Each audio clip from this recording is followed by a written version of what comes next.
جناب آقای مرادی درود بر شما. درود بر شما، درود بر شما جناب آقایون، بر همه ایرانیان عزیز در هر جای گیتی و هستی که هستن و عزیزان زحمتکش کانال. آقای مرادی بفرمایید، در خدمت شما هستیم.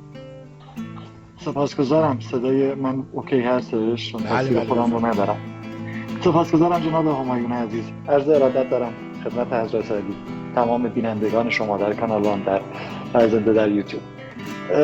من با یک جمله‌ای از پیترسن میخوام شروع کنم. یک جایی در 5مین فرمان آخر کتاب میاد میگه تمام زندگی حل مسئله کردن است و این زندگی ادامه دارد. در این مسیر ما یا اینیم یا آن. راه سوم راه انحرافی است. من یا اعتقاد دارم به تمامیت ارضی کشورم یا ندارم، یا چارچوب کشورم رو همینی که هست قبول دارم یا ندارم. راه سوم راه انحرافی است، هر چه که باشه. اخباری به هر حال منتشر شد که این چند روزه حالا در خدمت دوستانم بودم، آقای کیان مر، جناب مصدق، جا منظرپور، خیلی بحثا شد، صحبت‌ها پیش می اومد، چه توی کلاب هاوس چه جاهای دیگه، باب همین داستانی که در واقع پیش آمد. متاسف شدم حتی یک جایی از استان ما نام برده بودن، استان عزیز ما، لرهای ما که همیشه وطن پرست بودن، همیشه اسلحه به دست، فرمو به دست برای این خاک جنگیدن.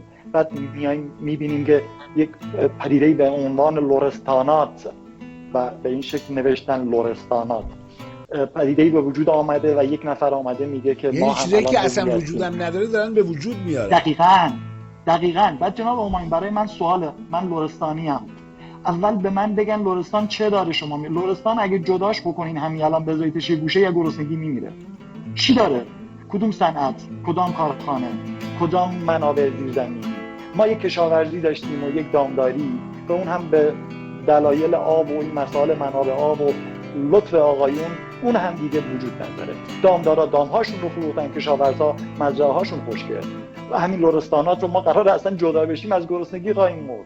شما دنبال چه هستین؟ اون هم لرهایی که همیشه، حتی شما وقتی که مجاهدین میاد حمله میکنه، میان از تیپ 57 اینجا لشکر 84 لرستان رفت مرصاد و جنگیدن و شایر رفتن جنگیدن. ما همیشه برای این خاک جنگیدیم، باز هم خواهیم جنگید. به نظر من، برای من نوعی و برای همطیفای فکری من، اولین و مهمترین گزینه حفظ تمامیت ارضی است. به هیچ عنوان معامله‌ای سر این داستان نخواهیم داشت، با هیچ چیزی عوض نخواهیم کرد و اینها فقط دل ما رو میشکنه. و به نظر من این شکلی جنبندی کنم جناب همایون عزیز، اینها دل مردم رو هم میشکنن. مردمی که امروز آزرده خاطرن، تحت فشارن، با شنیدن این حرفا و دیدن این احزاب ناراحت و دلنگران میشن که اگر اتفاقی بیفته و همین نظام حاکم نباشه، قرار اینها بیان، قرار این جماعت بیان و تیکه تیکه کنن کشور رو. اینها هم دشمن ایرانن، هم دشمن ایرانی و هم دشمن مردم ایرانی. اگر این نظام رو دوست ندارن، حداقل مردمش رو دوست داشته باشن. این سپاسگزارم از شما. کی جواب داده؟ سپاسگزارم. ممنون. تشکر کنم از حضور همه عزیزان، به خصوص بابک مرادیفر، سالار عبادی و مسعود ترابی از ایران و امید آماده از فرانسه، جوانانی که واقعا سرمایه های این شورا هستند.